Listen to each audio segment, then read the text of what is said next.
Good morning, Megan, and good morning, everyone else. Happy Wednesday. How are you today, Megan? Oh, I'm doing great. This is, we have had like the best early fall weather. I'm so stoked. I know it's such a difference in my life when the weather is like this. I can get out in the middle of the day, take a walk. It's not like boots and coats. It's just so nice. It's perfect. It's perfect with whatever you're wearing. I Mm, know. And you I love love to it. garden too. I do. I do. Unfortunately, this year has not been my year for gardening between droughts and a kitchen remodel and all of that stuff. It's not my year, All but right. next year All I'll be right. back at it. I have a little pathetic garden with my boyfriend, but we kind of let it go a little bit, but it's really cute and we enjoy it. So anyway, Aw. let's talk today about money management. Yes. And this is interesting because what to do when you get in a financial bind. I can't tell you how many interior designers and coaches and consultants end up on my calendar like, oh my God, I am being sued or I got hit with fraud and like I'm spending too much money and suddenly I'm not in a good financial position and I don't know what to do. Like there's so many scenarios like this. Yeah. And now you and I have spent a lot of time talking about different systems that we can put in place to kind of see the storm coming. But we've never really talked about like what happens if the storm's already here. Yes. All right. Mhm. So what do we do? What do we do when we find out we're either spending too much money, not bringing in enough money, or something happened with a bank or a credit card or a Stripe account, Yeah. PayPal, like whatever, like a financial bind of some kind? Yeah. The first step is triage, right? Like stop the bleeding. And sometimes we don't know where the bleeding is happening. So we do need to take that beat, look at everything, what's going on, like in where is it coming from? Is it the spending inside the house? Is it like when I say inside the house, is it the things that I'm not paying attention to that need to be slashed? What's causing the most pain and what can we do to stop the bleeding right now? Yes. Right. So if we're finding ourselves like we're just not paying attention and things are racking up on our credit cards and we're not like not managing what we really need inside of our business, or Yeah. or which it's actually option one more most often. The second option is like, is my business not capable of running profitably because I absolutely 100% need every expense that I have, right? That's If the you one that I think people get the most stuck on because I can think of a few scenarios from the past with clients where they're taking money out of their business on a regular basis to pay for things in the house and then wondering why they don't have enough money in the business to grow. And I'm like, okay, I get it that you're taking money out of the business for your household expenses and for your life. But is there anything there then that we can cut back on so we can keep a little bit more money in the business so that we can yeah, grow the business? So there's always this balance people are trying to strike between what they yes, want, what they need to grow the business, what they need as bare minimum. And everyone talks about like, how much do I actually need? And I'm like, okay, let's look at everything. yeah, right. We need a whole more holistic approach. It's a little heartbreaking when you decide or when you discover that your business as it stands now cannot support your personal financial situation, right? Yes. Then Yes. what's going to give? You can't just keep going. Okay. You can't. I know you want to. I know you want to just keep doing what you're doing and pretending that it's all okay.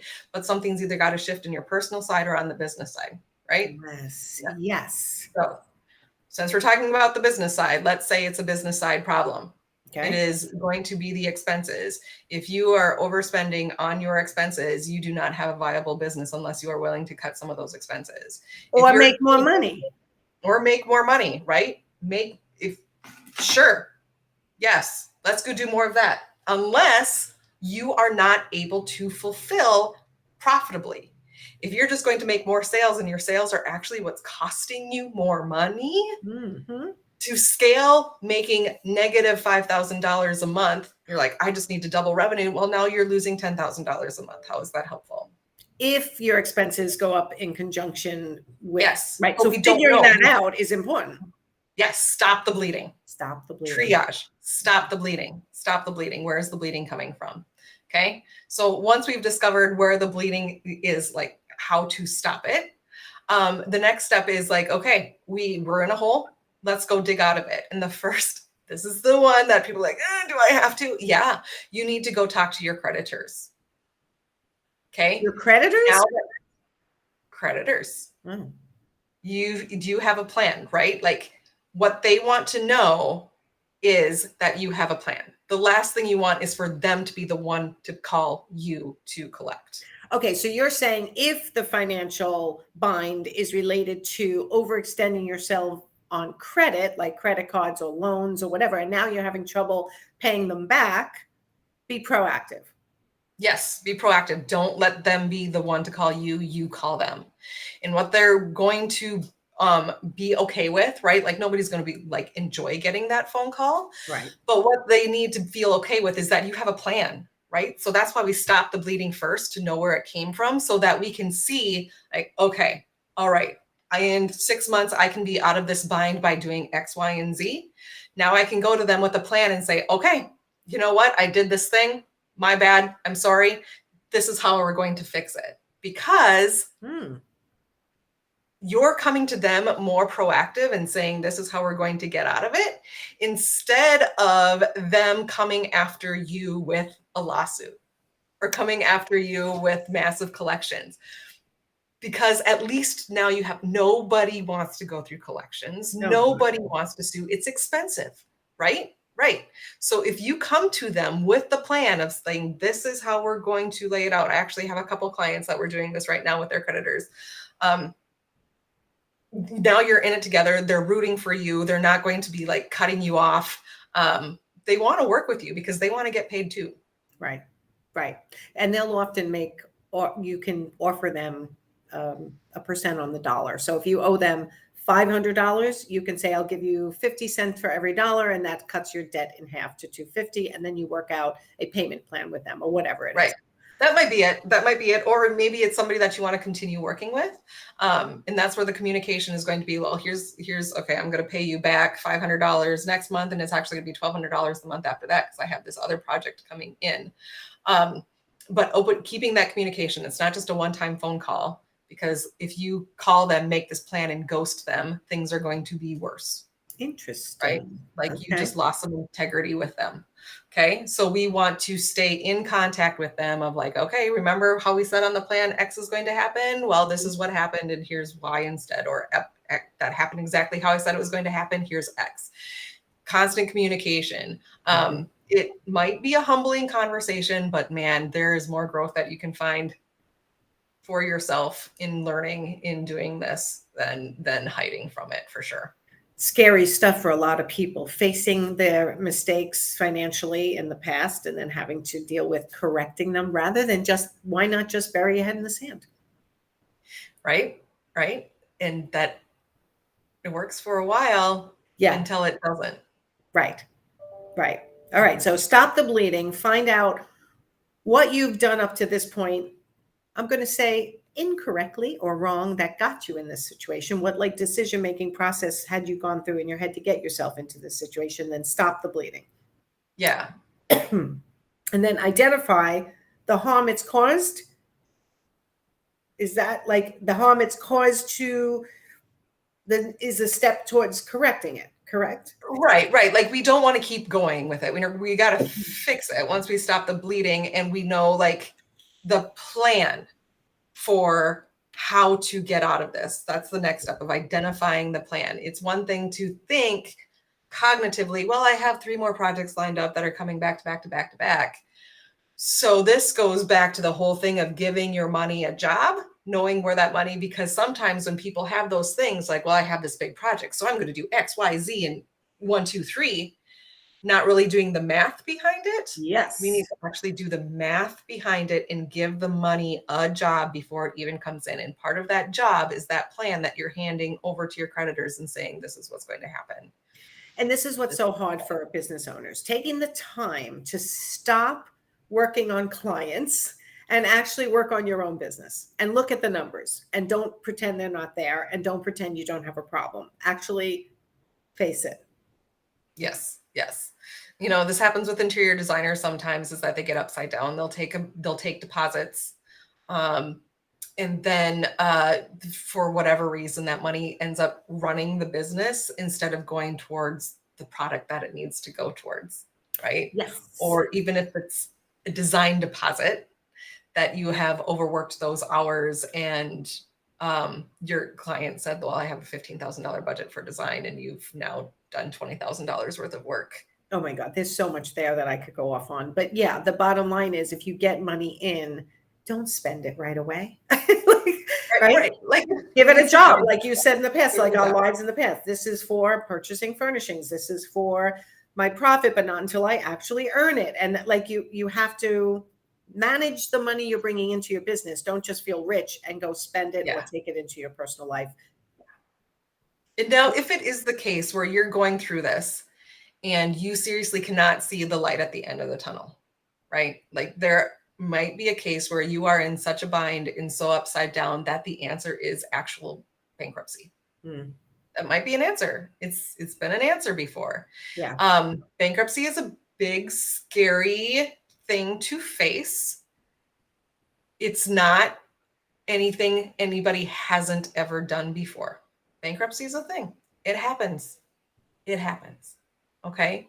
Yeah. This is where it's going to get very important for you to be able to self-regulate and think about, okay, what good can come out of this? What good can come out of this that wouldn't have happened if this bankruptcy didn't happen? It might be that you've always felt trapped by your business and now you're free to go change careers. It might be that you are able to let go of all this debt, and sure, there's some garbo going through the courts and all of that goes through it, but at the end of it, you're going to be free and clear of this debt and be able to have a fresh start. It might be that you always felt oppressed by your business and this is the way out. Right? There are actual good things that come out of bad situations. Mhm. And in order to I don't want to say talk ourselves into it, but in order to alleviate that I can like feel it, that panic, that heaviness, that terror of shame, and all of the garbage that comes with it, is put yourself in the shoes of being on the other side of it. Right. Free of this, and the things that never would have happened if that didn't. Make a list. Make a list of 50 things. Don't stop at 10. The first 10 are the hardest. Go through the next 40. Write down 50 good things that can happen on the other side of this bad situation. That's an interesting exercise to do, because I think it's really hard when people are in a financial bind to believe that they can get themselves out of it. And they can. Like you're saying, there's options. Yeah. Right? If you're digging in the right direction. Sometimes you need that third party to say, like, I know that you've dug in so deep that you can't even see the sunshine anymore, but it's up here. Let me help you come up this way.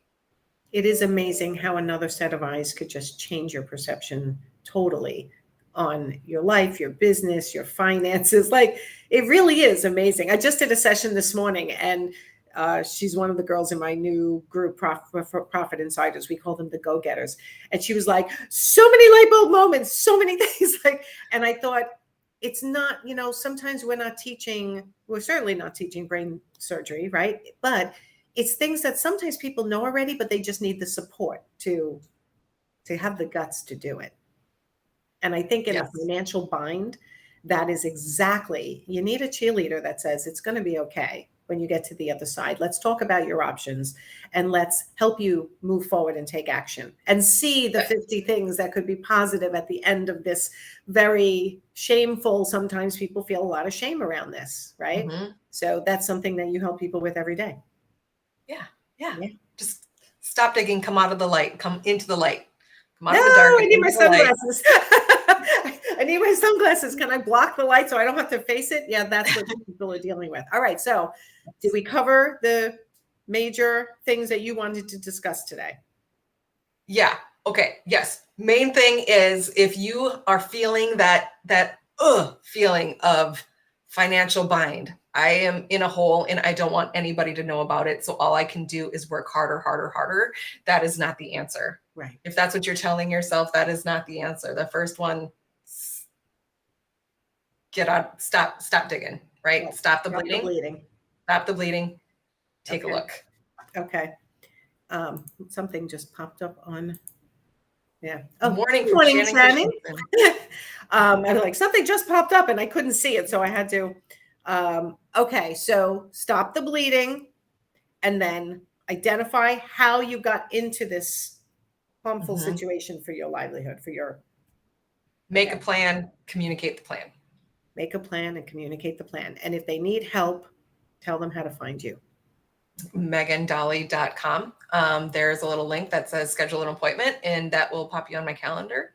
Okay. I also put a link to your money in a box, money in your inbox link. What is that for when they go there? Because I tell them to go there because I want them to be on your email list so they Yeah. can see the amazing programs that you're coming out with that's going to help them face their money issues and get themselves possibly out of a bind and a million other great things. Yes, I'm super excited about this next step. I've always worked one-on-one with my clients because it is intimate work, right? But I want to be able to reach more people. So I am launching a course that goes through exactly what I do and makes you the CFO of your business in a way that's really easy and like not numbers phobic and I don't want to do this. I don't know my numbers. I don't know how to do this. No, one number Right. at a time, Nancy. Just like you said, it's one number at a time. It's gentle and it's created for creative people that aren't math people. Right. And that's my whole audience, right? Right. Interior Right. designers, coaches, and consultants. None of them are math people for the most It part. is pretty, it is color coded, you can't break it. And it's more about what you need reconciling. Like, I know what I want and need from my business. Is my business capable of doing that? What are the levers to get me there? Now let's get us there. Let's go. I love it. From a numbers perspective, let's see it. Let's go. Okay, let's go. All right, so everybody go to the link that's in the description, click on it, put your email address and name in there for Megan so you'll be notified of the latest program she's coming out with that will help you with your money mindset, your money story, your money management, and understanding how to run your business like a CEO. That's all the good stuff that Megan deals with. She is my virtual CFO and she could be yours too. So check out the link. Thank you so much, Megan. Oh, my pleasure, Nancy. Thank you. We'll see you next month.